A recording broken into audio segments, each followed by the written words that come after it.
जिस प्रकार से 2026 का ये मॉनसून सेशन पार्लियामेंट में चल रहा है और जिस प्रकार से मॉनसून सेशन को खास करके कांग्रेस पार्टी और उनके साथ कुछ सहयोगी दल बाधित कर रहे हैं, उस विषय को लेकर है। करोड़ों रुपए खर्च होते हैं एक सेशन के ऊपर। सभी प्रश्न लेकर आते हैं, वो चाहते हैं कि प्रश्न पूछा जाए, मंत्रालय जवाब दे, उनका क्षेत्र उन्नति करके आगे बढ़े। मगर जब से सदन आरंभ हुआ है, क्वेश्चन आवर पार्लियामेंट में हो नहीं रहा है। 0 आवर के लिए पार्लियामेंट में बाधाएं उत्पन्न की जा रही है। लगभग किसी बिल पे चर्चा नहीं हो रही है। इसके पीछे का कारण आपने कांग्रेस के और कांग्रेस के कुछ इंडिया अलायंस के दलों के व्यवहार को देखा है। मुझे तो उनके डबल स्टैंडर्ड्स पे आश्चर्य होता है। कल हमने दोपहर में टीवी में देखा कि मल्लिकार्जुन खड़गे जो राष्ट्रीय अध्यक्ष हैं कांग्रेस पार्टी के, उनके बेटे प्रियंक खड़गे जी ने कर्नाटक में हुए पेपर लीक के ऊपर पुलिस कांस्टेबल भर्ती, उसमें जो घोटाला हुआ, उसमें जो अनियमितताएं हुई हैं, गड़बड़ियां हुई हैं, उसको लेकर जब छात्रों ने आंदोलन किया और मीडिया के बंधुओं ने प्रियंक खड़गे जी से पूछा कि क्या आप इसकी जिम्मेदारी लेंगे, क्योंकि आप गृह मंत्री हैं और आपके अंतर्गत ये सब कुछ हो रहा है, तो बड़े अहंकार से प्रियंक खड़गे जी ने कहा कि ठीक है, पहले छात्रों को 25 दिन उपवास करने दो, 25 दिन का हंगर स्ट्राइक करने दो, फिर हम लाठीचार्ज करेंगे और उसके बाद मैं अपने रेजिग्नेशन के विषय में चिंता करूंगा। और इस पर अभी तक राहुल गांधी जी की चुप्पी है और मैं दावे के साथ कहना चाहूंगा कि आज भी वो पार्लियामेंट शायद चलने नहीं देंगे। मगर यह जो डबल स्टैंडर्ड्स है कांग्रेस पार्टी का, मल्लिकार्जुन खड़गे जी राज्यसभा में खड़े होकर उन्होंने घंटों भाषण दिया, अच्छी बात है, कम से कम चर्चा तो हुई। मगर जब उसी विषय पे जब उनके सुपुत्र कर्नाटक में इस प्रकार का बयान देते हैं जो कि इनसेंसिटिव है, अमानवीय है, उस पर मल्लिकार्जुन खड़गे जी और कांग्रेस पार्टी, राहुल जी पूरी तरह से चुप है।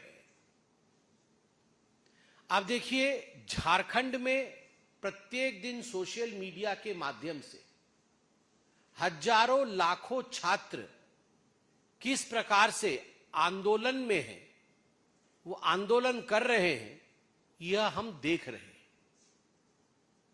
और कांग्रेस पार्टी एक शब्द झारखंड में आंदोलन में बैठे छात्रों के पक्ष में बोलते नजर नहीं आ रही है, पार्लियामेंट में उस विषय को उठाते नजर नहीं आ रही। एक तख्ती आपने देखा, कोई कांग्रेस का सांसद मकर द्वार पे झारखंड के एग्जाम को लेकर, जेपीएससी एग्जाम, जो 14वां जेपीएससी एग्जाम हुआ था, पब्लिक सर्विस कमीशन का एग्जाम झारखंड का, जिसमें पेपर लीक हुई थी, उस विषय में एक तख्ती किसी भी कांग्रेसी के हाथों में देखा?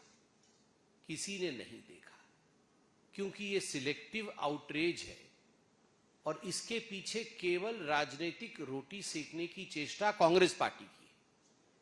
आपको आश्चर्य होगा, मैं कुछ बिल्स का नाम लूंगा जो बिल पास हो गए, लोकसभा में पास हो गए, मगर उन पे 1 मिनट की भी चर्चा नहीं हुई। पास होना अनिवार्य था क्योंकि जनता का कार्य है, चर्चा नहीं हुई। जनता अनभिज्ञ है कि इन बिलों में क्या है, इस कानून में क्या प्रावधान है, जनता को कैसे लाभान्वित किया जाएगा। कल ही मैं सदन में मौजूद था, वोटिंग होके पास हुआ the supreme court number of जजेस अमेंडमेंट बिल 2026। सुप्रीम कोर्ट के नंबर ऑफ जजेस को लेकर जो केस पेंडेंसी इत्यादि है उसे कैसे समाप्त की जाए, ये इतना बड़ा रिफॉर्म देश लेके आ रही है, उससे कोई सरोकार नहीं है कांग्रेस पार्टी को और अपोजिशन को। और हम सब, भूल जाइए कि मैं प्रवक्ता हूं भारतीय जनता पार्टी का, मगर हिंदुस्तानी तो हूं।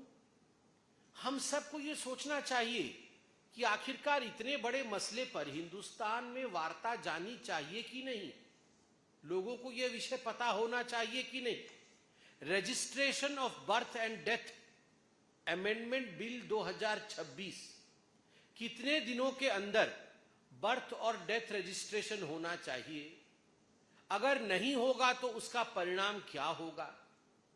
जन्म और मृत्यु ये निरंतर प्रोसेस है जो देश में और विश्व में चलता रहता है, उसको लेकर नागरिक अपने अधिकारों को किस प्रकार वो प्रयोग करें।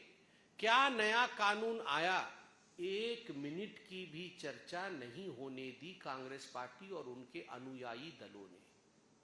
क्या संदेश जा रहा है देश में? क्या यह विषय गंभीर है या नहीं? कल निर्मला जी मौजूद थी, मेरे सामने ही चर्चा चल रही थी, उन्होंने इंट्रोड्यूस किया the bankers book evidence bill 2026। ये कितना बड़ा रिफॉर्म है। सभी का सरोकार बैंकिंग से है, मगर बैंकिंग से सरोकार रखने वाले भारत की जनता को the banker books reform bill के बारे में कोई चर्चा सुनने को नहीं मिलती है, क्योंकि वहां हुड़दंग मचा हुआ है। और हुड़दंग भी कैसा, अगर हुड़दंग के पीछे सबके तरीके होते हैं। ऐसा नहीं है कि हम ऑपोजिशन में नहीं थे, हम ऑपोजिशन में थे।